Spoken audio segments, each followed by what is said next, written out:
everyone, to the February board meeting of Ignite CDA, Coeur d'Alene's Urban Renewal Agency. We'll stand for the Pledge of Allegiance.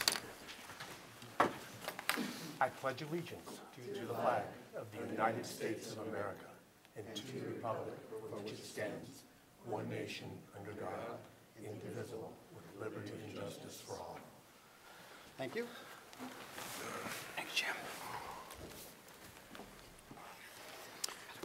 All right. Now on the agenda, it's time for public comment. Any public comment? Seeing none, we'll move right along to the approval of the minutes from the January 16th board meeting. So moved to approve the minutes. Well, second. Moved and seconded. Any corrections, additions, comments? All in favor? Aye. Aye. Opposed? Motion carries. Thanks. Presentation from Matt Gillis.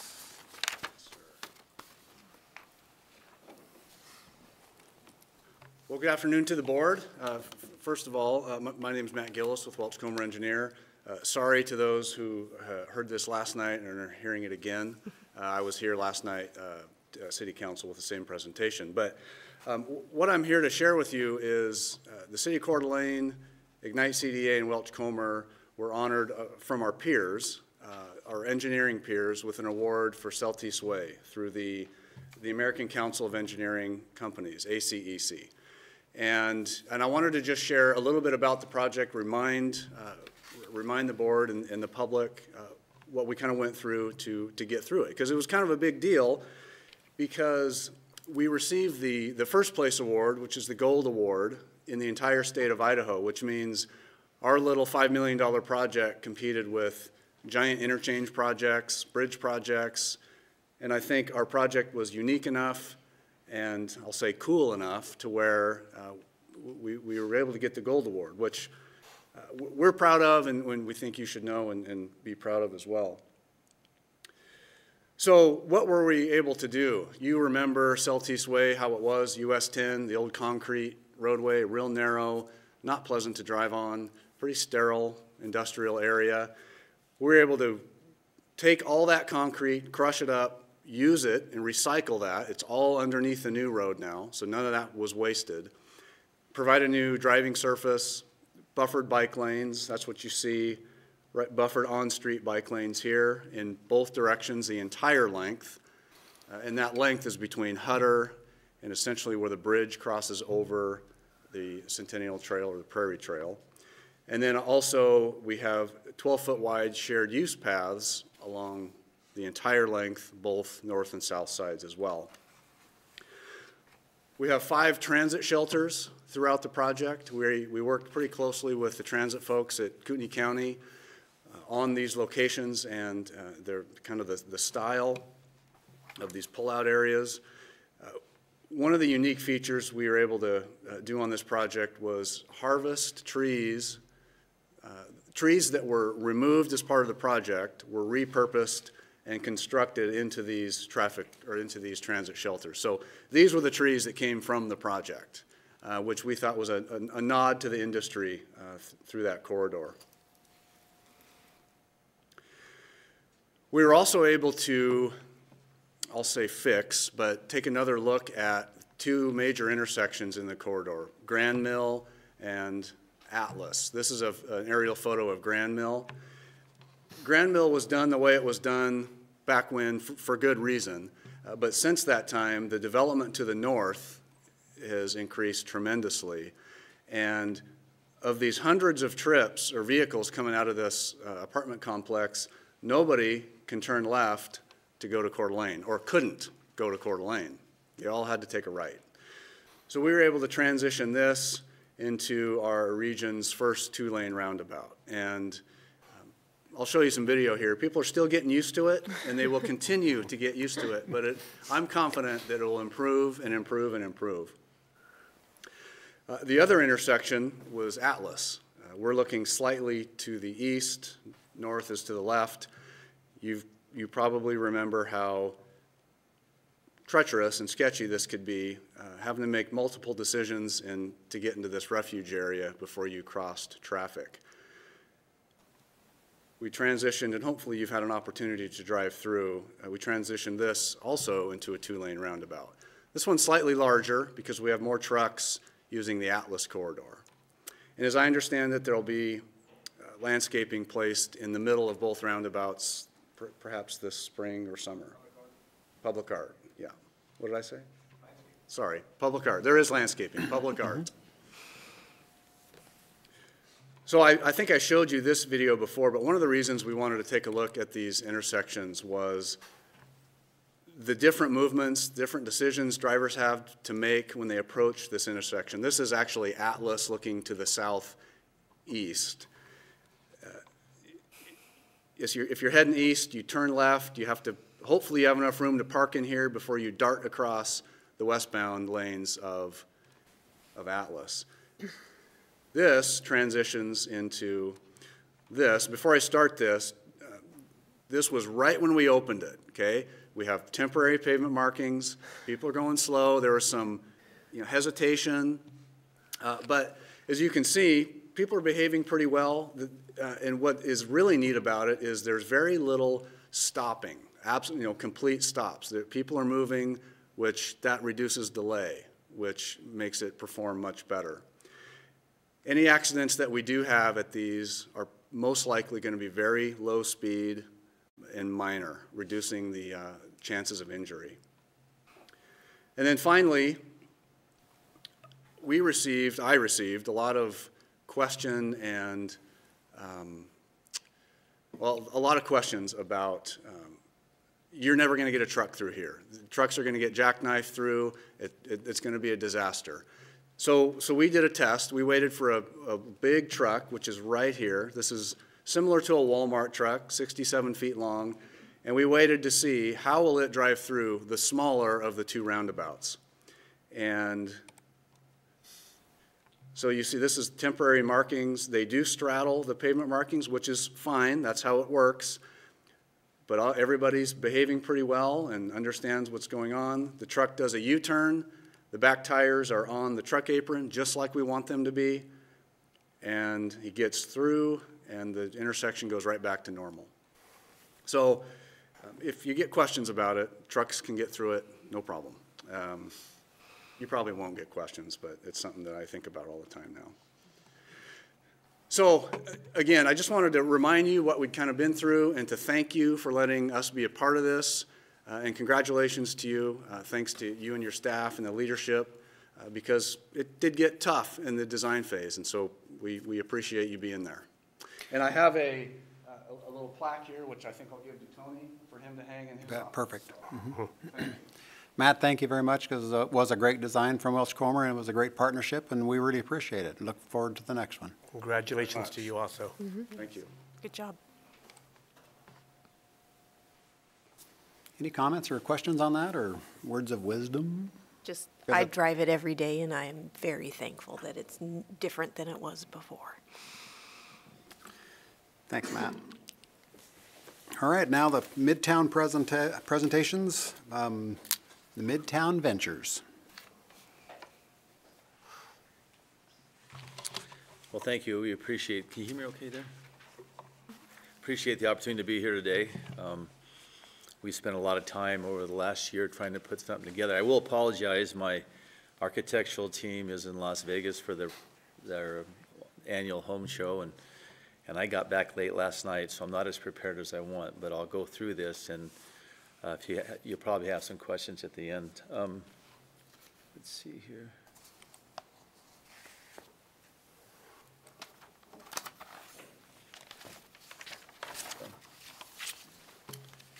Thought I'd just show you, you probably have seen these before. I want to show you some of this is a view of the project coming from 4th Street going north. The building right there is where the old junk building is right now. We own 2 lots right in there. This is the second building where that Paris building is right now. This gives you a kind of a shot of, let's see if this comes up. Oh, there you go. Looking north from Capone's across the street. The lower level, the front part on 4th Street, on each building, there's 3,000 square feet of commercial space. The next 2 floors, they show 3 floors there, but there's really just 2 floors. There's 8 units, 8 apartment units in each of those floors. So there's, in each building, there'll be 16 apartments, and then the residential on the main floor. This is a view looking south. The nice feature about this project, I think, is the fact that we have a pretty generous park area, and it's very visible when you come up 4th Street. I think that'll be an enhancement for all the commercial buildings around that area.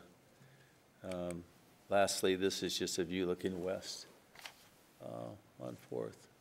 Kind of gives you, there's where the park area is about 5,000 square feet, and both buildings are the same.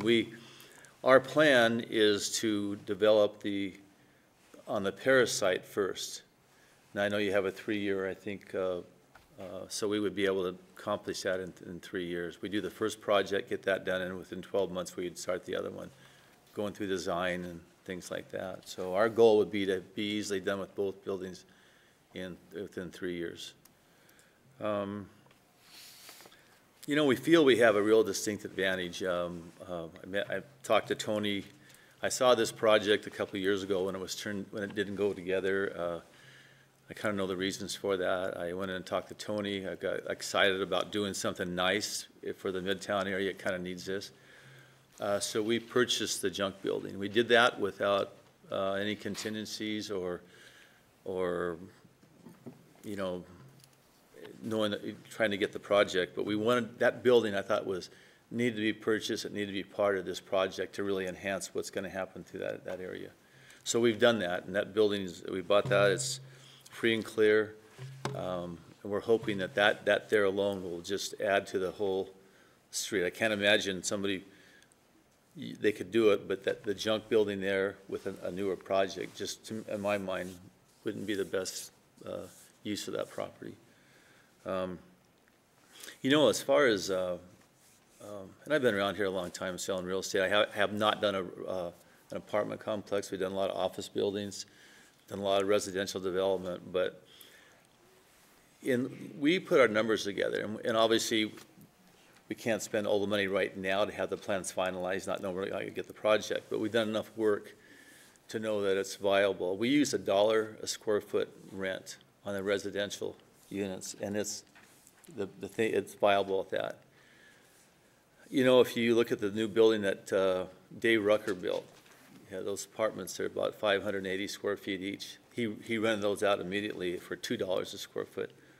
The new project across the street here, those are around $2 a square foot for smaller units. So we know that at $1 we can make it, we'll be in the $1 to $1.50 square foot per rent. But we want to do a real quality project there. We want to do something that when you drive up 4th, you're going to say, wow, that is a real enhancement to the Midtown and Coeur d'Alene.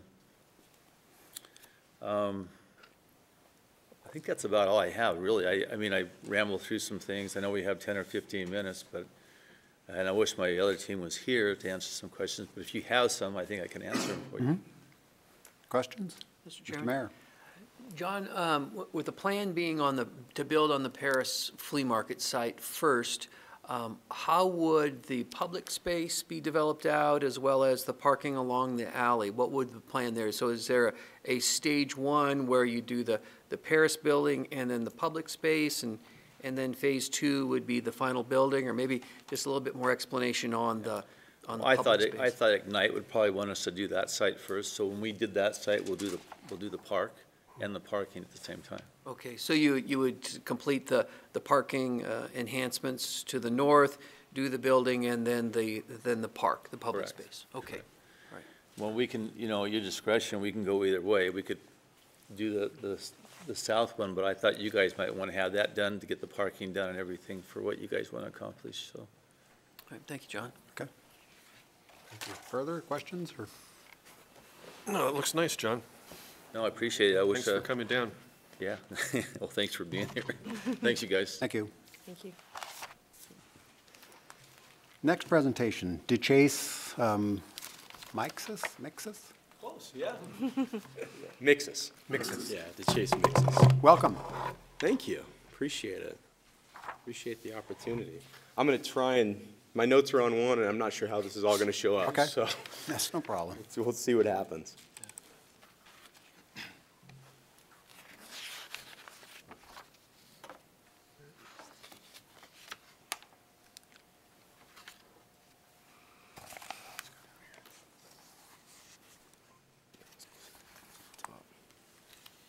That work? Okay. Well, thank you very much. Dean Pape, DeChase Mixes, Michael McHugh, Pivot North Architects. Appreciate the opportunity to come and talk to you guys today. We're very, very excited about what's been done in Midtown so far. Spent some time there a couple months ago, and then spent some time there today, talking with some of the retailers, talking with some of the customers in the area and how much they enjoy that kind of own little node, its own little community of activity that's continuing to grow and to boil. So we appreciate the opportunity that Ignite has reached out and to the development community to have us and others look at what could be done there. We spent a fair amount of time learning about what Midtown is and what Coeur d'Alene wants Midtown to be and what the community wants Midtown to be.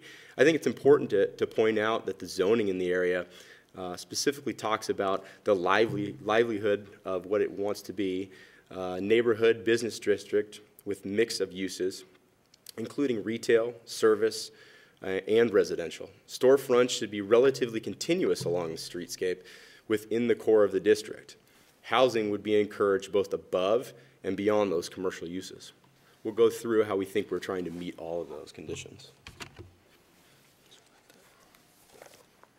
So yeah, so we definitely looked at the Midtown plan and the intent of that liveliness when thinking about this. So when developing the concept for the project, we didn't have to go far for inspiration. I mean, just right across the street showcases, you know, the example of kind of small shotgun storefront examples that give you kind of a scale and a, you know, a defining factor for a neighborhood hub. It was this character along with the opportunity for housing that provides a design strategy that we'll showcase here.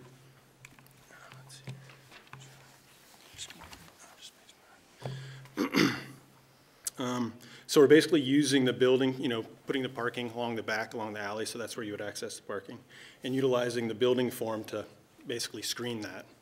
And then we're also outlining the articulation of the building form through the program of the mixed-use building. So the retail and then the residential above.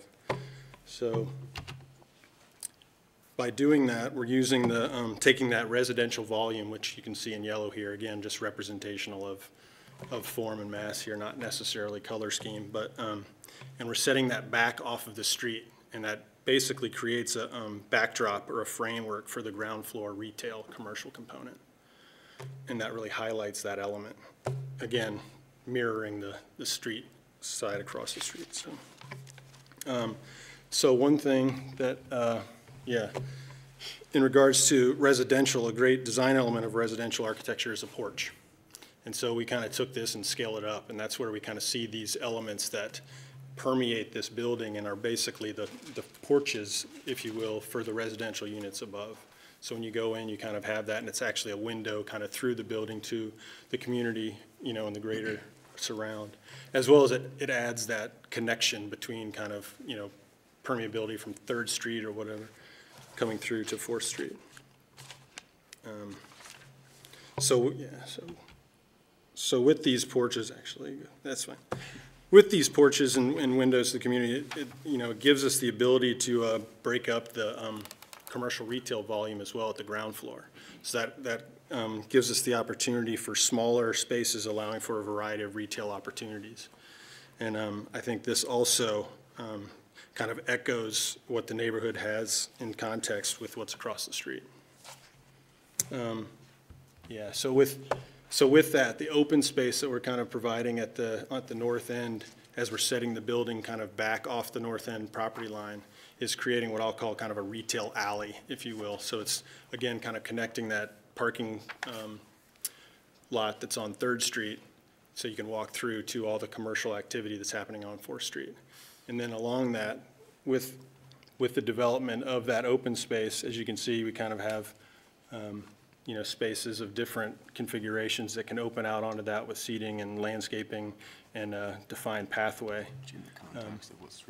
Exactly. So with that, depending on, once we move to a potential phase 2 development, kind of using Montana Avenue as the, as kind of the thoroughfare to kind of have the hub or element of the plaza at the end of that. So this phase 2 building in the context of that will help, I think, define that retail alley as well as enliven this corner or node of the neighborhood along 4th Street.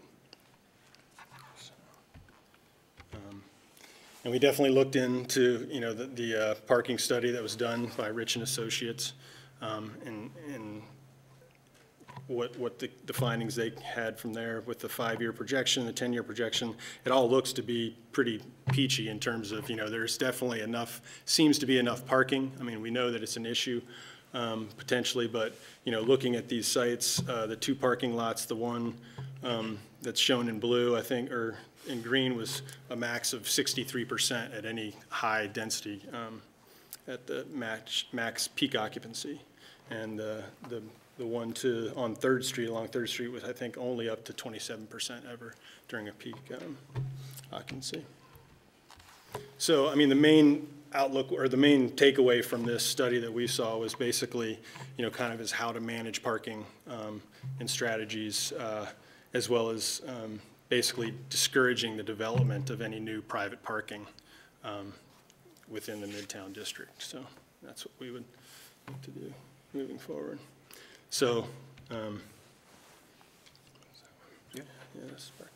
so this kind of, again, just basically a breakdown of that. You know, the use of the central plaza as a gateway from the parking, allow access to the parking through buildings, create simple interaction between parking and retail, provide landscape and parking buffer. I mean, we're basically using the buildings themselves as that buffer to the parking, so you would never really, you know, interact with the parking until you need to get through there.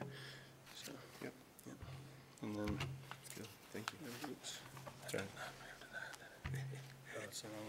Yeah, that's all right. Something to jump at. Sorry, our slides changed from one document to the other one. A big piece that we want to make sure that everyone understands, and particularly the community, is part of our proposal is to provide a workforce or middle-income housing product. What we're seeing in many communities, that I think is also being echoed in this community, is that missing middle. So price points on residential housing is going up, and as the market goes up, the supporting level for that middle income is getting harder for people to afford good quality places to live. There's a subsidized product, which would be considered below a 60% AMI. This middle income product is between 60% and about 120%. And your market rate or luxury product is 120% or above. So people that are in that middle income bracket are your teachers. Currently, the teachers in this community and what they're being paid would be considered that. Police officers, firefighters, service professionals, young professionals moving to the area and the ability to survive here and want to stay here need a quality place to live. And that's our hope, is to be able to provide that in this project. So it's an area of confusion when people start talking about, oh, it's going to be a subsidized project. That's not what we're looking at. It's not a fully subsidized project. It's a project that, if done correctly, we hold those rents at a certain level so that certain people can live there successfully, not being government subsidized to do that. Yeah. So to give some background on projects that we've done and successes in the past as our developments throughout the Northwest. This is an example of a mixed-use reuse project of an old department store into office and retail. We just finished that about 6 months ago. Here are some general examples of projects that we've done as a development group, including mixed-use residential projects, student housing projects, multifamily apartment projects, condominiums, subsidized housing projects, mixed-use community housing, mixed-income housing, and workforce middle-income housing, which we just briefly talked on. The project in the upper left-hand corner is one that we just completed in Boise. And then the other ones in the area are throughout Idaho and Oregon. There's a couple questions that Tony asked us to respond to specifically about our project. One of them being the vibrancy, and what vibrancy would this project bring to Midtown? Midtown has great vibrancy already. I mean, we just want to help add to that.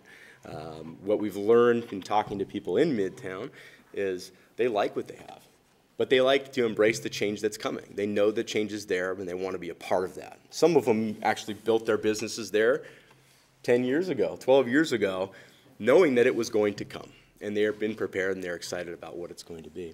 So our goal is to create an active, integrated, and connected neighborhood between the residents, retailers, customers, employees. All of them have to work together for the success of the project. Providing more housing as an option in the neighborhood, it'll bring more people to the neighborhood, to an already creative retail node.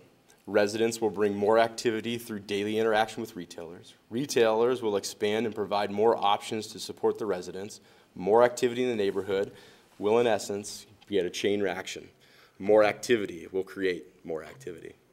We want to provide a 20-minute lifestyle for the neighborhood, residents, and retailers. So leaving them the ability to step right outside and find everything they need. Together, adding a sustainable vibrancy to Midtown. Development successes. So we showed some of the pictures of projects that we've done in the past. I wanted to point out some that are similar to this type of project, ones that have been recently completed. The Gibson, similar photo that we looked at before, just opened 3 months ago. It's about a $19 million project, 81 housing units, about 90,000 square feet. The Andy is a student housing project that we completed in Eugene, Oregon. This was done in 2014. It's about a $7.6 million project. And 1414 Kincaid over the same time period, adding more student housing to the Eugene market. Currently, we're under construction on the Hickson, which is a 125,203 unit project in Bend, Oregon. Also includes 16,000 square feet of retail and an integrated parking system. The Ash and River is a mixed-use project we're completing right now in Boise. The square footage is actually incorrect. It's about 33,000, not 43,000. 34 workforce housing units. We worked with CCDC, Capital City Development Corporation, similar as your guys' organization here, on that project. In a similar context that they sent an RFP out for, and we responded to the RFP. We've been working with them as a public-private partnership to complete the project with them, the City of Boise, and the Parks Department. Continuing with development success, our financial strength.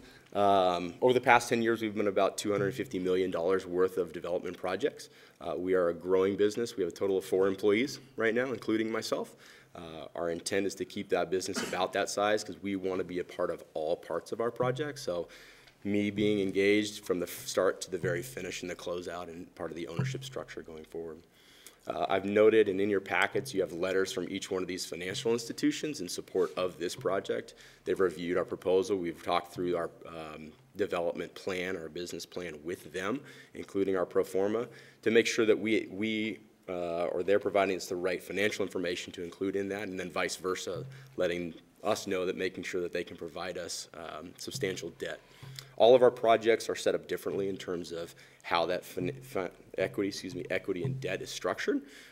This project currently in the pro forma is a 221D4 backed project, which allows us 40 years of debt service, which helps keep our rent levels down in an area that we can provide good quality housing to that middle income piece. Our timeline, our original timeline was based off of the RFP. I think one of the things I really like to point out in our timeline is we spend a fair amount of time right up front to engage the community, the neighborhood, doing community outreach, which is something that we'd want to work with you guys and the public community to make sure that we're understanding their wants and needs. No one is always going to agree. Construction and development is not always the highlight on people's lives or what they want to talk about. It's usually the folks that are upset about change. And we believe by engaging up front and talking through those things, we get everything out on the table. And then we may find solutions we hadn't even talked about that we could build into the design. once the building is built, it's going to be there for 40, 50, 60 years. Let's try and make sure that we can spend enough time up front to be successful. We're not concerned about meeting a 3-year timeline. You know, our schedule right now is under 2 years to get the entire project done, including if we got phase 2 going at the same time. I know we noted a phase 1 and a phase 2. We could build both at the same time. We have engaged and continue to engage with Idaho Youth Ranch on their property. They're interested in participating in the project for the better good of the community. First, we need to get beyond this initial stage before we continue to engage in what sort of business relationship we would have with them. There's a question about what involvement we would ask from Ignite CDA. The biggest part that I already touched on is that community involvement, making sure that we're talking to the right people and are interacting with the right areas, the right people in the community, community organizations, people within the local government. You would be a big part of who we'd want to talk to and understand what the ultimate goals and the vision that you guys have for the neighborhood are. Financial involvement. Currently, our pro forma is set, as I talked about, on a workforce housing type. And in there, it would be based off of a reuse appraisal, the same type of appraisal process that we went through with CCDC in Boise. So we understand how that works. There's 3 specific areas in our pro forma right now that we're asking for assistance on. One is that land value.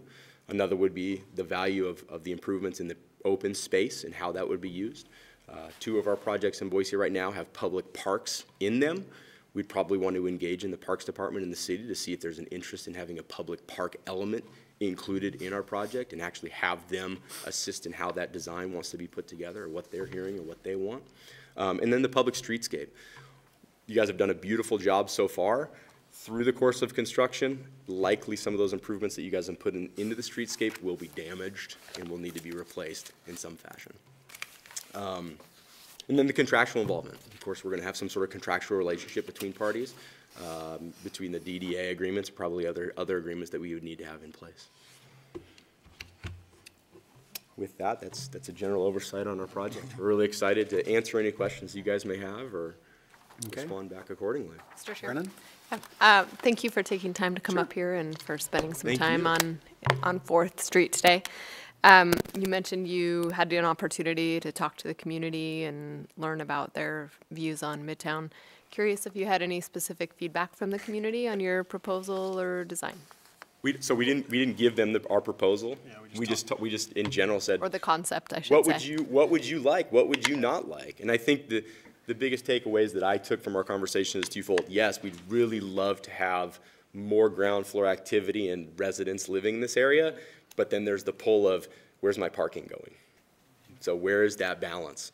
And as much as reports say that there isn't a parking problem, retailers in any community right now, if you can't park right in front and be able to walk in, it's going to be some sort of concern. So it might be an education process to work with them and letting them know, how can we help notify your people coming to your businesses of where the easiest place to park is? And how do we get them to that location and easily get them to your front door? So I think the biggest takeaways are, yes, we love change, we want to embrace change, but we're concerned on what happens to the current parking situation. Questions?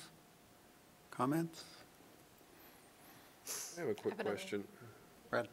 Were you done? Oh, you, after you. Go ahead. Go ahead and finish if you want. Just, you have 2 line items on your incentives, community block grant funds and green building incentive. Correct. So totaling $245,000.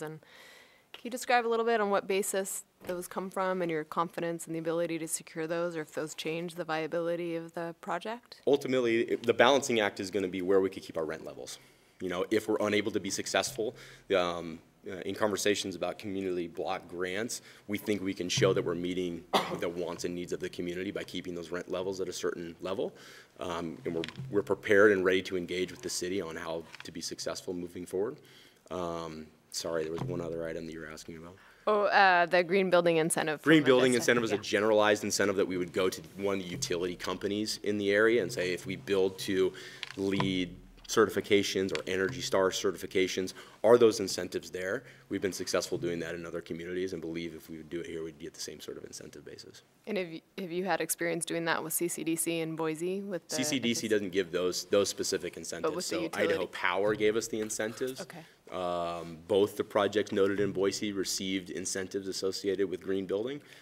One of them is a LEED Platinum certified project, and the other one is an Energy Star project. Okay, great, thank you. No problem. I just had a question for clarification. Your project looks really nice.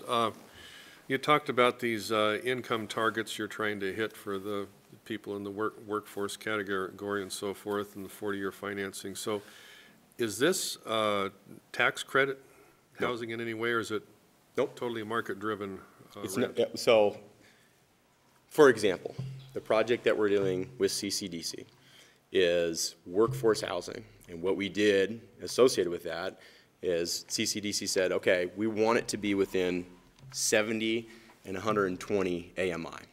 To do so, we're going to put a deed restriction on your property. By doing the deed restriction, then we went through the process of the reappraisal, which ultimately turned out we pay them to buy the property, and they give us those funds back upon completion of the construction. And the deed restriction then stays in place over, I want to say off the top of my head, about a 10-year period to provide that workforce housing product.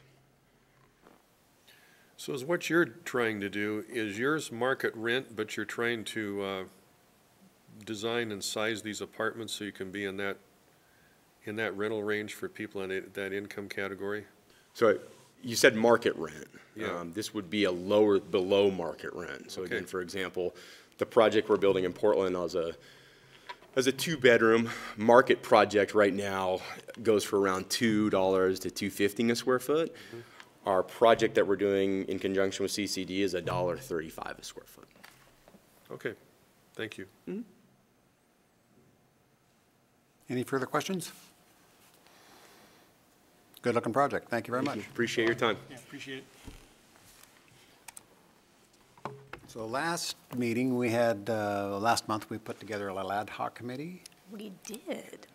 and the information from that little committee, Well, the discussions at the ad hoc committee led us to suggest that we invite the presenters tonight to come and share their information with us as the entire board. And I think our opinion, my opinion, was that we have two very viable, very good projects here, and that there's no reason not to try to pursue one of the two projects. Because we've had challenges before even getting to this point, but I think we all feel like we have two very viable, good projects here, and that we need to proceed with trying to move forward with one of the two projects. So what we had discussed on that note was, because this has been such a long process with the folks in Midtown and with the agency in general, was that we would like to know what is in the mind of the public as we move forward with our decision and negotiations with one of these two proposals. So what we are offering to do is it, Tony, what did we say, 2 weeks? For a 2-week period, we are going to welcome feedback from the public about these two projects. They're to contact Tony Burns via email directly. And we request that any comments that be made be productive and specific. So if you have a specific concern or a specific support that you would like to give to one of the two projects, that you share that with us, not just, I like this one, it's cool, or I don't like the colors in that one, but something that will help us make a decision that is supportive of the community and our goals as an agency. Is that accurate to the ad hoc committee? It sounded good. Okay, Did a good. good job. Okay, good job. I had to read my notes. I good. had actually took notes on it. Did I capture that as well? Tony's Mr. email Burns? address is? So the email to be Mike. Oh. Do you want me to do it? No? I got a new mic situation. Oh, okay. So the process that we'll use is looking for written specific comment, as Commissioner Garcia shared, and that can be delivered to me in hard copy at the office in downtown Coeur d'Alene, 105 North First Street, Suite 100, or via email at tonyb@ignitecda.org. tonyb@ignitecda.org.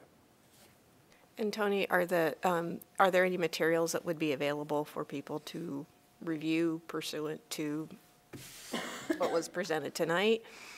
We can put both of the proposals on the website. Okay. Good idea. Okay. So that people who may not have the opportunity to come tonight can take a look. Yes, we'll do that. Okay. Thank you. Put them on the homepage. So thanks to the ad hoc committee for that. It was a great plan, and thanks for the two projects for presenting. It's nice to have a couple of nice viable projects. It'll be fun. Mr. Chairman, do we have a date then? So we're going to get the feedback over the next 2 weeks. At the next board meeting, would we then select which project we were going to move forward with? Is that the goal? My hope would be that you would feel comfortable that at the March board meeting that you would be able to make a decision on which project to pursue. Yeah, so just for the folks that brought forth the proposals, gives them a time frame of when the decision will be made. So that'll be at the March meeting then? Yes, a month from tonight. Okay, all right, thank you. Perfect.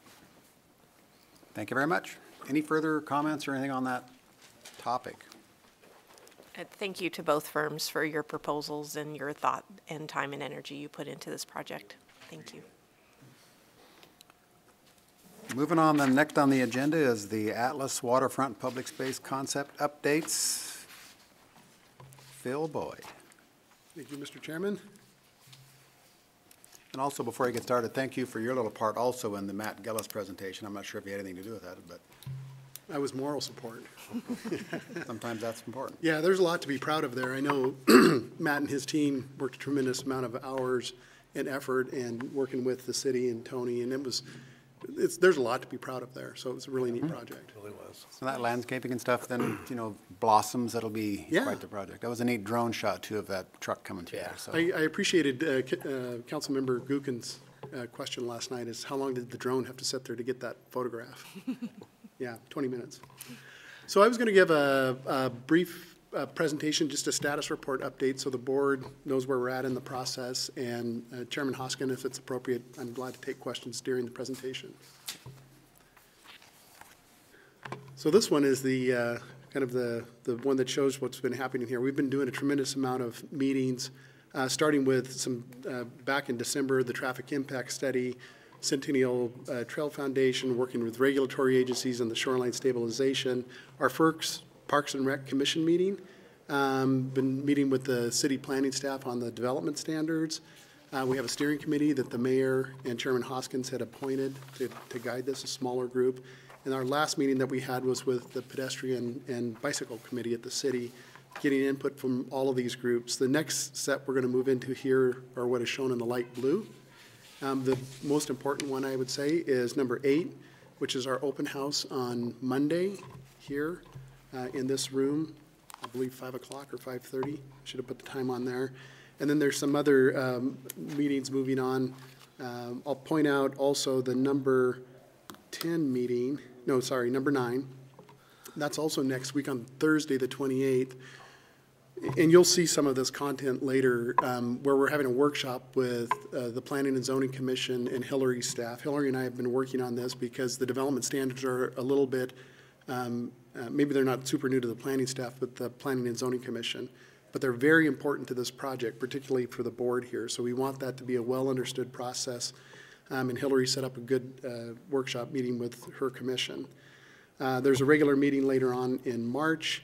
We've got the City Council and Parks and Rec Commission workshop. The mayor organized that to be able to get some input from the council and the Parks and Rec Commission before we go to the number 13 meeting, which is the meeting with the number 14 meeting, which is City Council and Ignite workshop, which is on March 28th. And the objective there, I think what Tony's been leading that effort is where do the Lake District funds get distributed and what's the priority for both the board and the City Council? So lots of activity going on. You guys are probably tired of seeing this, but it's the current one that I have, and so I use it. It is evolving as part of the development standards and as we're working on the waterfront design. But I want to just bring this up to show you that I'm going to talk a little bit about this end of the project. You might remember early on, we had a road that continued on past here, and it connected down into Beebe Boulevard. Our design team thought that was a very important feature for activating the east end of the park, creating neighborhood connections, all those things. There was a lot of commentary from the neighbors on that. Wasn't a lot of positive feelings about that. So we started looking at some other options. One of them was the loop road here, and you can see how we brought the road down and we looped it back around like this. We called it the National Park Drive. That also did not receive a lot of favorable response at the Parks and Rec Commission. We had another version that put the road on the lower level, down on the BNSF corridor. You know how there's the upper Centennial Trail Foundation corridor and the lower BNSF corridor. Neither one of those received favorable response from the community, and the Parks and Rec Commission didn't feel strongly about them. When we met with our steering committee, the steering committee went through those, and we had quite a bit of dialogue about them, and their guidance was those are not important features for the project right now, and so let's just remove those and not dwell on those much longer. So those are out of the picture. Just a couple of other comments that the steering committee has guided us on is the graveled pedestrian path, which is the one on the water side here. It's the one closest to the river. They want it graveled. You know, there's kind of two different options. Do you put it in concrete? Do you put it in gravel? And then the next list is the subject to additional Ignite CDA funding. So remembering back when we were doing the financial feasibility study for this project, it obviously had to be financially feasible. And we had to keep pulling things out of the park. And you might remember at the end of it, I said, well, we're at Clean and Green. And you guys can imagine what Clean and Green looks like. It's a gravel path, a bike path, a restroom, and turf, irrigated turf, and small parts of it, but mostly natural. When the opportunity came up potentially to consider additional funding from Ignite, we obviously want to gather that input while we're in this process of reaching out to the public. We're working really hard to tell the public this is all subject to Ignite and the city providing additional funding, and as you know, that gets a little bit challenging because when you show things like this, folks start to expect that. Well, I saw it on a picture. Well, we don't know that it's funded. So I always like to say this is all subject to funding. Working through the steering committee, which is composed of Parks and Rec staff, or commissioner members as well, and staff, Bill Greenwood. The feedback that we got out of them prioritizing some of those was water accesses was number one. That's the same thing we heard during the master planning phase of the project when we were working on that, is give us access to the water. A strong Riverstone to Atlas link, and I'll show you that in a second here, a natural style playground, a vendor building, which is a new kind of addition, might be for the board to hear about, but Bill Greenwood has a lot of demand for vendors, paddleboard, kayak people, and he doesn't have anywhere really good to put them. So you see the trailer gets pulled in, it's set up in a parking lot, and a guy is selling or renting those things from his trailer in the parking lot, and Bill wants something a little more, or is requesting that. There's also a revenue stream from that. And as you guys probably know, during the budget period for the council, the parks are getting big. You all help build them, but then they need to get maintained. And Bill's trying to find creative ways to generate revenue, not through tax base. They also, number 5, the combination vendor day use boat dock. So right now you'll see at the 3rd Street boat launch, lots of vendors running down there launching boats for people to rent, then they go yank them out, then they put them back in and yank them out. The idea of having a place where they can just be in a boat slip and you can rent right there, but also the day use component of it down in this area. And so the day use would provide some energy to this commercial parcel here. And you guys might remember we talked about that quite a bit during the financial feasibility report. A new one is neighborhood leasable boat slips, and that is just what it sounds like, the potential for putting in annual lease slips, again, from the perspective of generating annual revenue that can be used to maintain the park or parks. So we'll jump a little bit into the details here. This is a new image that you haven't seen, and the one thing that you'll notice is the road that used to come on and continued on east is gone. And it comes down, and we've removed the parking lot up in here, and we've put it down in this area. And it's kind of tucked down behind that ridge. If you've been up here, as the Prairie Trail continues on, you're about 15 feet higher than this point. So it's tucked down in here. It gives us good access to the water because we're trying to create an accessible corridor for folks to be able to use an accessible launch or get to their paddleboard. Vendor area, restroom, picnic shelter. Another element that came up was a food truck vendor area because those are very popular as well. This water feature, we couldn't help ourselves to put that in. It actually has some practical uses because Bill's objective is to irrigate the park with river water because then you don't have to pay your water bill because you're just pumping it out of the river. They do have water rights here. So there is some strategy behind why we would do it like this, but unless you want me to, I won't get into the boring technical details. So this is kind of just the current cut on it. What you would see Monday night if you came is a much greater detail for the entire 4,000 feet. We'll have this detailed out with different imagery, showing the public what the potential are there, with a big sign that says subject to funding. I want to talk a little bit about some, one of the purposes of reaching out to folks is get their impact or get their input. We went and met with the Pedestrian Bicycle Committee, and we're looking at two areas. We were looking down here and also up at the crossing at Suzanne. We had presented a singular consolidated pedestrian intersection and bike intersection. So you're traveling westbound on the Prairie Trail, and you come to this intersection, and both bikes and pedestrians would get off here. This is the bike alignment. And again, it's an accessible route because we want all folks of all abilities to be able to use it. This is an accessible route continuing down, and then there's a small overlook and a set of steps here that would bring you down. The Bike Ped Committee was a little concerned about that. We have a philosophy of creating a little bit of congestion because it causes folks to slow down and be more careful. And you do it in one spot, and then they kind of know I'm beyond that and I can take off. They had asked us to look at splitting those intersections up, which is shown here in option 1. So that's one of those things that's out at the Ped Bike Committee for some input from them. Next area is up here. This is, as you know, Prairie Trail continues up. There's no street crossing it now. When the street does cross up, we'll end up with a vehicle pedestrian bike conflict. The fancy and expensive way to fix it is like the image shown down here where you separate the grade and the bikes and the peds would actually drop below and the road would continue on. This is actually a project we did up near Sandpoint. And so we use that as an example, again, subject to funding. Here's what you would anticipate if it's just an at-grade crossing. This is actually over at Player Drive. You guys probably recognize that. So again, soliciting some feedback. We'll also have these on at the Monday presentation. And then this is just a general overview that we use with the Bike Ped Committee to show the circulation out there. The blue is dedicated pedestrian trails. The green is sidewalks. The yellow is shared youth path. There's a water trail here actually in the river. The city actually has a water trail there. So we were just using that as it's a good overview to kind of show how important non-motorized movement is and how diligently we're working towards that.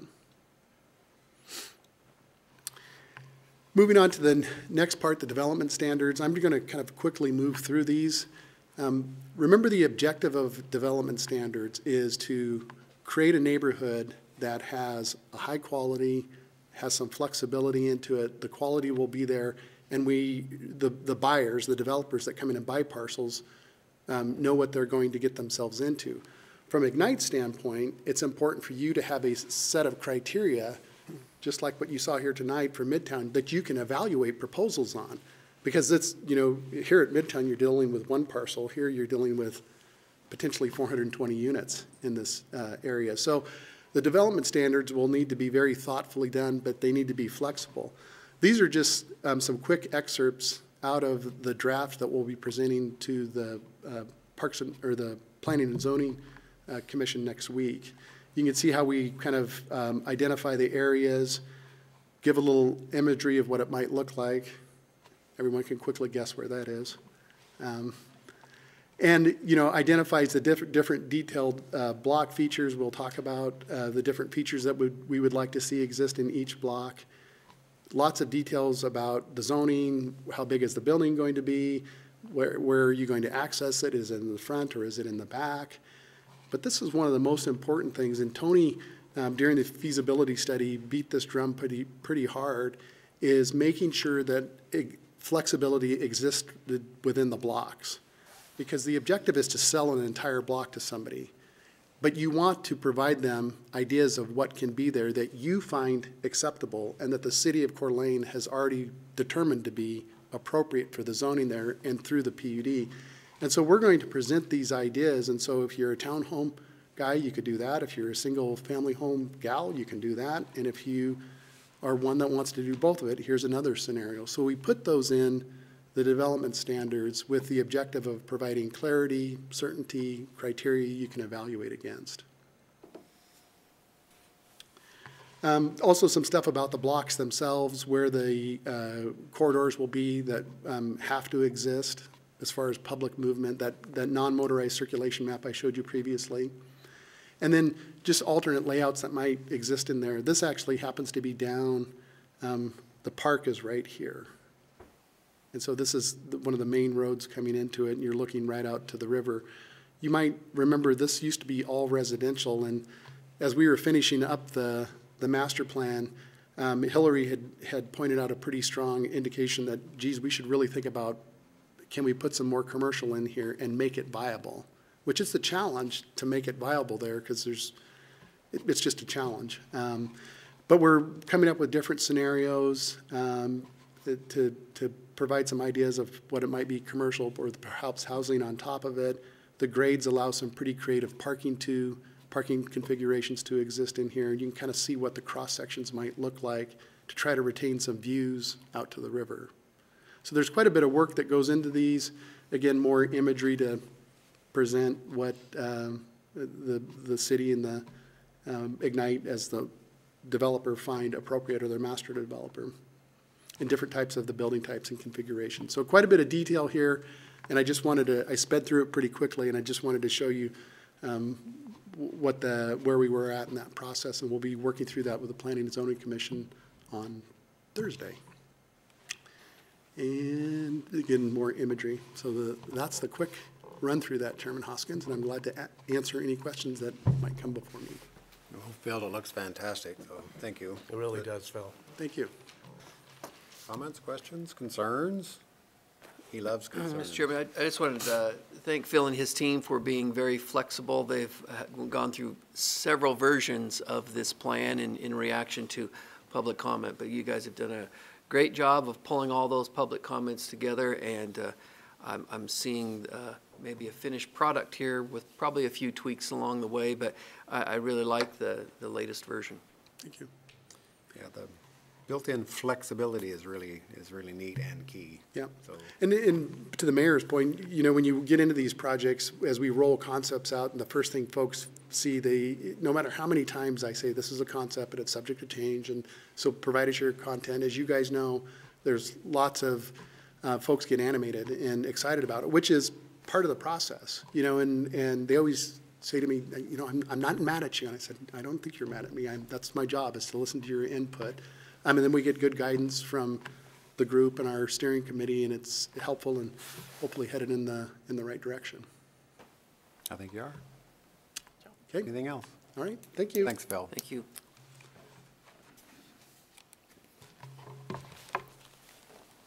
Next, committee reports, Finance Committee. So you're going to be on deck for Mick? I will step in the batting cage for Commissioner Orman, who is absent tonight.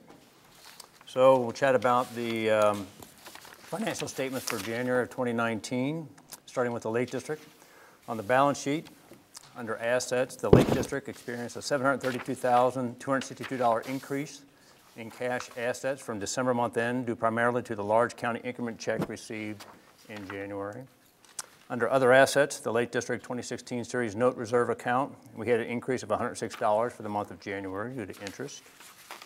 Under liabilities and fund balance, under bonds, the 2016 Series Note line item, we had a decrease of $873,076 due to a semi-annual note payment. Under bonds on the 2017 Series Note line item, we had a decrease of $828,722 due to a semi-annual note payment. And all other liability parameters either unchanged or normal for the month, including a 2% credit to the due to the arts line item due to the county increment check. Switching over to the Lake District P&L, the Lake District received $2,564,131 in tax increment revenue from the county in January. Under agency-funded initiatives, under the downtown parking garage, we paid $11,672 to Miller Stauffer. And also on the Four Corners project, $7,515. That value captures payments for the berm and fence work on the Memorial Park project element. The professional fees line item value is comprised mainly of legal and audit fees. It's a little higher this month than normal, but those are the two main components of that fee, or that charge. And under debt service, the interest expense value of $97,157 contains $34,127 of interest payment for the 2016 note and $63,030 of interest payment to the 2017 note. And then all other P&L expenditures are pretty much normal for an operating month. Switching over to the River District on the balance sheet. Under assets, the River District experienced a $668,914 increase in cash assets from December month end, mainly due to our increment check in January. Under liabilities and fund balance, under the note, this revenue allocation series 2019, this is a new line item on the balance sheet. The $57,000 value represents the initial draw on the 2019 note, $50,000 being cash to the River District, and $7,000 was the Washington Trust Bank loan origination fee. All other liability parameters are either unchanged or normal for the month, including a 2% credit to the arts program. Looking at the River District P&L, the River District received $753,022 in tax increment revenue from the county in January. Under agency-funded initiatives, the Celtice Roadway project, we had a contractor payment of $60,056. And for the Stimson Mill Site Atlas Initiative, we had a $39,308 Welch-Comer payment for planning efforts. Once again, the professional fees line item values comprised mostly of legal and audit fees, a little higher than normal for this month. Under debt service, you'll see an interest expense value of $7,107. This value is comprised of $7,000 of the Washington Trust Bank 2019 note origination fee. This fee is treated now as an interest expense and not capitalized. And $107 of that $7,107 is a biannual interest payment to the 2019 note. All other P&L expenditures are in line with the normal operating month. Thank you, sir. Questions? Payables. Switching over to payables. We have a lot of payables this month. This is one of our two big months of the year where we share a lot of payments to a lot of different projects. So starting at the top, we have Elam & Burke legal fees totaling $2,325 that is spread between General Counsel, Lake and River Urban Renewal District initiatives. Under Holly Troxel, we have a total payment of $10,188.71. The majority of that is due to the fee charge for the issuance of the 2019 River District Washington Trust Bank note. You also see a payment to Karen Borazon. I shared an email with you explaining this North Park Drive Lot 5 2018 property tax payment reconciliation overture. So when Ms. Borazon closed on Lot 5 last year, it's a long story, but she paid a little extra in property taxes that she should have, and we probably should have picked up a prorated ration. We had some issues with the county about how that was going to work, We kind of went through North Idaho Title and figured it out, and she asked if we would be willing to reimburse her for that prorated share. It's basically 4 months that we owned it before she bought it. She paid the entire 2018 tax bill, and I brought that forward to Finance Committee, and they were comfortable with that, so I bring it forward for the board tonight for consideration. So that's what that payment element is. And then we have a whole list of semi-annual payments. I'll run through these. So we have our chamber DDA payment of $1,234. We have our ice plant IRA payment of $26,379.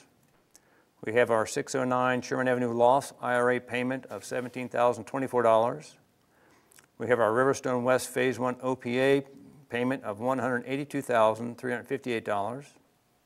We have our Riverstone West Phase 2 IRA payment of $72,309. We have a Mill River Seniors Apartment IRA payment of $5,640. We have a Riverstone West Apartments IRA payment of $6,081. We have a Riverstone West Apartments 3 IRA payment of $3,338. We have a Circuit at Celtice IRA payment of $17,314. And as I shared, we had the 2016 and 2017 bond payments with Washington Trust Bank. The 2016 payment for the note was $907,202. And the payment for the 2017 note was $891,752. And the interest payment on the River District 2019 series note of $106. And finally, we have our first of our 2 payments for the Coeur d'Alene Downtown Association event contract of $9,375. So those semi-annual payments total $2,140,114. Another line item we have is our first payment for the North Idaho Collaborative Education Facility. This is the NICE project over in Riverstone, or on the NIC campus. We have an agreement with NIC that they go ahead and pay the invoices through the State Department of Public Works, and we reimburse NIC for their payments. So we had our first invoice delivered this month for $1,303,394. As you recall, our funding commitment to that project is $2,344,850. So this is a good chunk of that commitment. Under the Atlas Millsite Initiative, we have a $713 fee to Welch Comer for their and some engineering services with that initiative. And then finally, on the downtown parking structure, we had a payment to contractor T. La Riviere Equipment and Excavation for $253,905. So total payables for this month are $3,711,520. I'd just like to note that on the 2 major projects that we're still trying to wrap up, we still have retainage for the Celtice Way project, and we have retainage to be paid for the downtown parking garage. So we're still working with a contractor to kind of button up a few loose ends, and we hope to get those done here in the next month. And my hope is to bring you final payments for both of those projects in March, if not March, April. Thanks, Tony. I'll entertain a motion to approve the... I'll make a motion to approve the financial statements and the payables for the month of February. Second. Moved and Or seconded. January, I'm sorry, it's Any January, right? discussion or comment? All in favor? Aye. Opposed? Motion carries. Thanks. Thanks, Tony. Parking update, Commissioner Jordan. Mr. Chairman, the Parking Commission met yesterday. It actually was, rather than a Parking Commission meeting, it was more of an informational meeting since we didn't have a quorum, I think due to the inclement weather. So I'll just give you a few numbers here for an update. I think these are kind of interesting. So the parking revenue for January of 2019 is up about not quite $3,000. In January 2018, it was $16,575. And in this last January of 19, it was $19,289, so that's up. And let's see, our parking revenue for October, November, December was $113,000. That's up $25,000 over the past year, over the previous year. And then just real briefly, I'll go over these parking passes. Things are starting to pick up at the new parking structure on Coeur d'Alene Avenue. And down in that lower secured area, the main level off, the secured level off 3rd Street there, that's starting to take off slowly. There's 10 passes that are sold in that secured area. Now, on just the general monthly parking passes, they've got 55 sold over there now, so that's taking off. And over in McEwen parking structure here, they have 297 monthly parking passes over there. So there's my quick update for this month. Thanks, Mr. Jordan. Executive Director's Report. Tony. Thank you, Mr. Chairman. So first up, I'd just like to chat about an opportunity for Midtown rectangular rapid flash crosswalk beacons. So Ignite's been approached by the city regarding the agency's willingness to consider purchasing 2 of these installations for 2 crosswalk areas in Midtown, one located at Roosevelt and 4th Street and one at Montana and 4th Street. The cost would be approximately $16,000, about $8,000 apiece. Chris Bosley, I believe, is here. He's going to chat with you here in a second about this, but the city would ask that we would buy these and that the city would install them, saving a little bit of money on installation. Chris, if you just want to come up and just share with the board kind of the success about how you've gotten these in other areas of town and also about how the grant process works to acquire these. Sure, yeah. So Tony talked to me prior to this meeting about how we secured funding for, well, there were 7 locations where we put these in a couple of years ago. We've done others through other grants, through Rotary and with like the Celtice Way project and things like that. But 7 of the 15 that we have installed in Coeur d'Alene were purchased through a grant through the local Highway Technical Assistance Council, and that's a safety grant.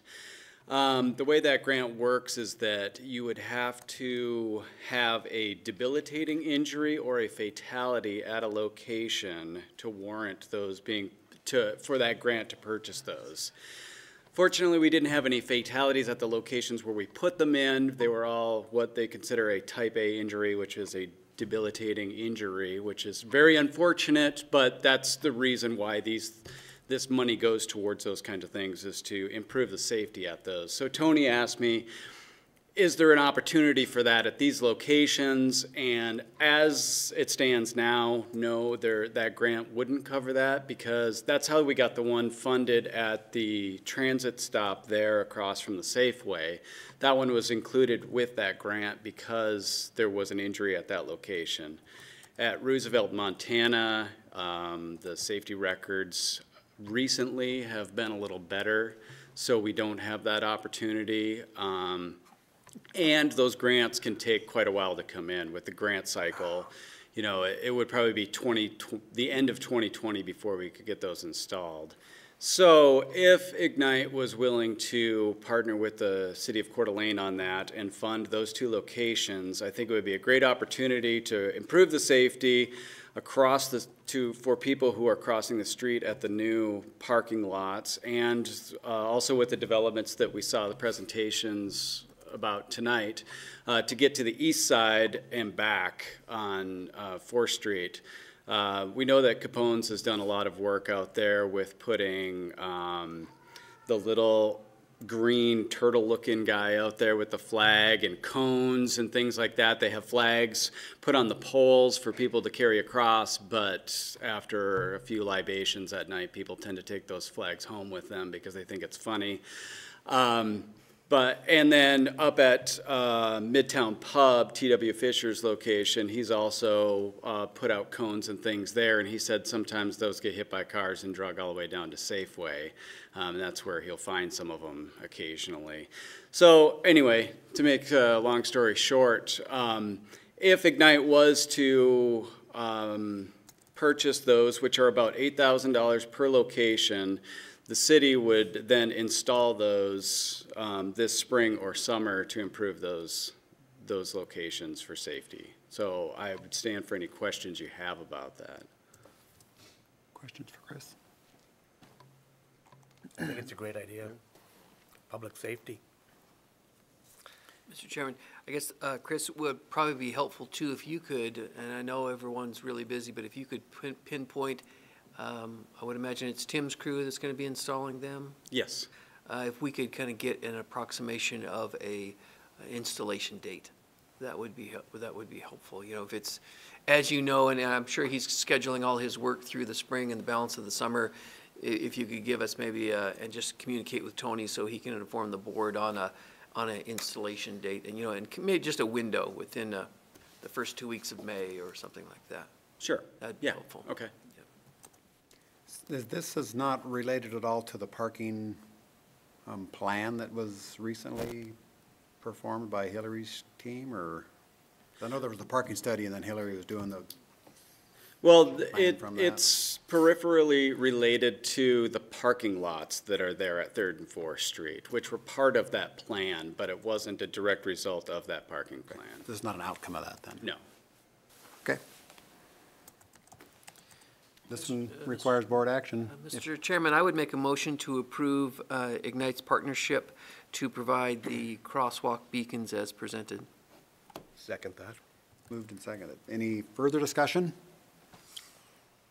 I just want to note that I am in support of public safety, and I do hesitate a little bit because we haven't seen the results or the plan for Midtown parking, and we're in the middle of trying to determine what we're going to do with that, with the space that's available for potential development as well. And we just had a conversation last month or recently, I'm sorry, I'm losing track of time these days, about what our priorities are for spending money in the Lake District. And I know this is a small amount of money, and like I said, I'm very much for public safety. I just want to make sure that I say my piece about the fact that, yes, it's $16,000, but $16,000 is $16,000 that we can't spend on something else in the Lake District. So Very just true. kind of my 2 cents on this, as we have a lot of balls in the air right now. Tony, is there a plan for Hillary to present her parking plan? My understanding is that, there she is.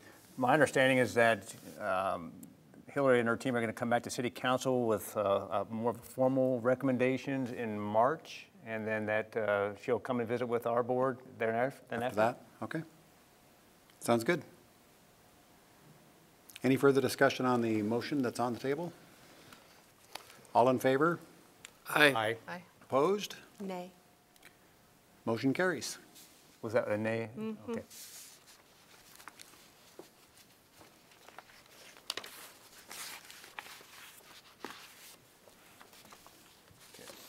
Thank you. Finally, Mr. Chairman, just some initiative updates. The Health Corridor Master Planning Initiative. The Health Corridor Steering Committee has met and has drafted a request for proposals for the Health Corridor, seeking planning firms and teams to develop a master plan and economic feasibility study for the proposed Health Corridor Urban Renewal District. The RFP is planned for release March 1st with an anticipated completion date of September 6, 2019. And once again, the steering committee members are from Ignite, Scott Hoskins, Mick Garman, Olivia Metz, Sarah Garcia, and myself. From Kootenai Health, Derek Miller and Jeremy Evans. And from the City of Coeur d'Alene, Troy Tymason, Hillary Anderson, Councilwoman Amy Evans, and Councilman Woody McEvers. So that project is in process, is moving forward. On the Stimson Mill site Riverstone Area Traffic Impact Study, the Welch-Comer Transportation Team has completed the traffic impact study and issued a final report in January. So that is a complete project. The Memorial Grandstand project, the city has selected Walker Construction as a construction manager general contractor for the Memorial Grandstand renovation project. Derek Allen of Walker Construction is the lead on the project and is currently creating bid packets. Idaho Forest Group is interested in helping on the project by donating materials to the project. The city is still waiting for IFG to formalize their commitment. The scheduled plan is to advertise the bids on February 21st, which is tomorrow, and open bids on March 7th. Bids will be accepted at either the City Hall in Coeur d'Alene or at Walker Construction in Spokane. So that project is moving forward, releasing bids. They're still trying to work under that cap of spending that we talked about. I believe it's $1,250,000 is what they're working under. And we still have not changed our funding commitment, as we've talked about for many months. And finally, North Idaho Collaborative Education Facility, the contractor continues to make progress, and the facility is scheduled to be completed by May 14th, 2019. Outstanding. That's all I have, Mr. Chairman. Thanks, Tony. Next on the agenda is board commissioner comments. Any commissioner comments? Don't be shy. Hearing none, how about public comment? Any public comment?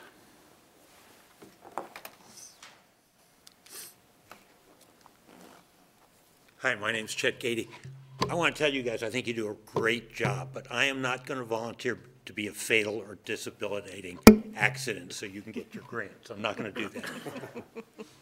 Last night, Tony made a presentation at City Council, and I thought it went really, really well. Now, Tony, I don't know if you're photogenic or not, but I would highly suggest that you put that presentation or something like that on your homepage of your website, so when people say, what does Ignite do, or we don't like the bastards, you can send them to the page, and because it's impressive on what you've done and all the good things you've done in the community. Thank you. So thank you for that. And now, the bad news. In Phil's presentation, he talked about boat docks and renting boat docks, and boats slipped out, and he didn't say powered or unpowered, and the whole concept of that park has been non-powered, non-motorized boats, and I was just talking to him, and his concept now might include motorized boats, and that was fairly well dissed at all the public meetings. And I just want you to remember that. There may be some reasons for it, but please remember that that's not what the public wanted. And I do have one other thing. The other thing that was not in the presentation is the importance of the marketable triangle piece for funding for the riverfront development. He showed a slide and said, you know, if we get funding, we do all these nice things. We're still fighting the funding battle. And I think that the city and the public is not aware of how important the land swap is to get that triangle piece that is marketable for the development of the Atlas waterfront. And anything you can do to publicize the importance of these interlinking pieces, I think would help.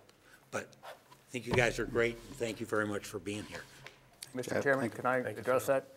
Just so you know, that triangular piece is located in a different district than the waterfront area. So that triangle piece up by Celtics Way, if you're referring to that, that is in the Atlas district. And all the waterfront property is located in the expanded Lake District. So it has no impact? So we can't move funds between districts. So all the... And I lied, I'm sorry, take it back. That's a good clarification. So all the funding to do all the waterfront improvements will come from the Lake District. And the Lake District does have financial capacity to do a lot there. So, but that triangle piece is not part of the equation.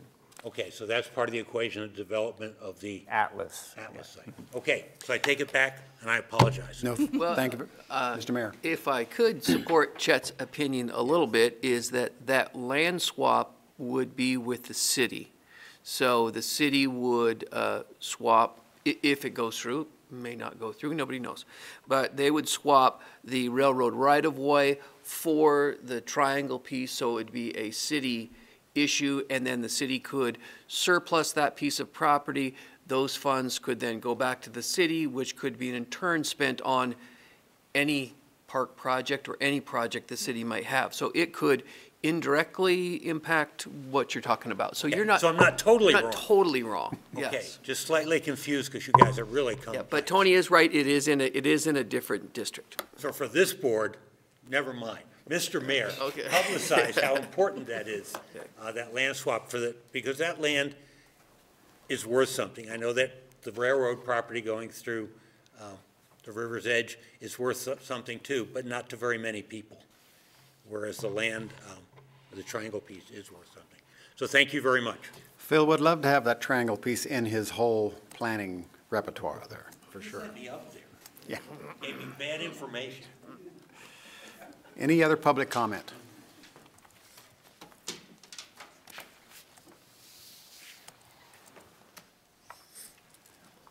Good afternoon.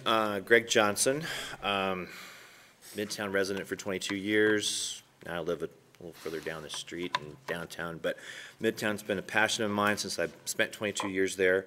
And both, I want to comment right off the bat, both proposed projects look fantastic. And I guess I'm going to go back for a second. Both those projects, but that land was in my backyard. It was literally on the other side of the alley. So this is how I became involved in what I thought should be in my neighborhood. So I encourage in the next 2 weeks, let it be known what you want in your neighborhood, and especially in Midtown. If you live in Midtown, or if you live in the city and you dig Midtown and you like what's going on there, have a say-so in what these two proposals are. So that's to my community of reaching out in the next 2 weeks to Tony's email and letting him know. On that, I guess to speak to Mrs. Garcia's comment about not wanting to spend money just yet on certain things, I agree with you on that. There are some moving targets here that haven't been set in stone. And a thought of mine that came up that I'd like to pursue in the Arts Commission a welcome to Midtown sign. And this is very crude kind of thought of a beginning of doing something, but it lands in that crosswalk area per se, where one of those crosswalks could be designed to have a crosswalk flashing sign in the design of that sign. So I agree with you on woeing on those signs until what's been decided across the street and what we can do about a loading zone on those streets to help out those businesses. My other concern is being eager to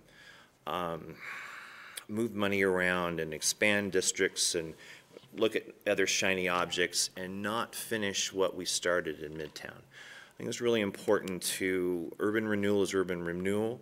And there are people that have bought buildings or are renting buildings that have done their own improvements with their own money. And for Ignite to come in and be able to put the icing on the cake, and I'm talking about alleyways, lighting, properly trimming some trees that haven't been trimmed in probably over 30 years to at least leave it better than when we found it. And I think that's extremely important. So again, back to the projects, I think right off the bat, I know this has been zoned for 4 stories and both come in at 3 stories. So I applaud both of them for kind of honoring not being this behemoth in the neighborhood for the right fit. Both have a green space, and I think that's probably the key there is that those green spaces to have power, lighting for events to happen without it running an extension cord across the street type attitude. And the parking,